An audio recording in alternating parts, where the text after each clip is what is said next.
Menurut Kepala Dinas Tenaga Kerja dan Transmigrasi Provinsi Bali Gusti Agung Ngurah Sudarsana, pihaknya telah mendorong serta menghimbau pemerintahan di kabupaten kota untuk menyediakan anggaran khusus dalam pelaksanaan sertifikasi pegawai di lingkungannya.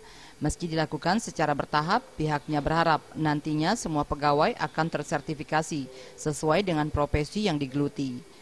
Selain pemerintahan, pihaknya juga meminta penyedia industri di segala bidang untuk menyisakan keuntungan perusahaan untuk memfasilitasi kegiatan sertifikasi sehingga tenaga kerja yang sesuai dengan standar pasar internasional bisa diwujudkan.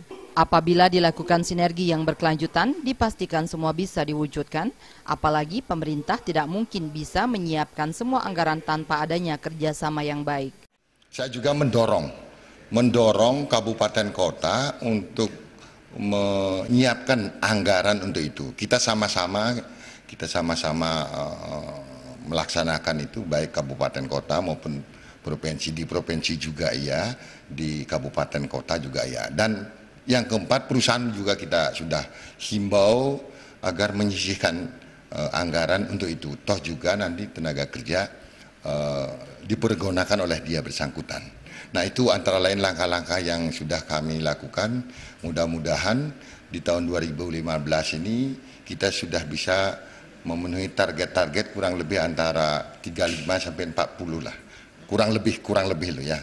Mudah-mudahan tidak ada hambatan sehingga ini bisa kita lakukan dan lancar lah.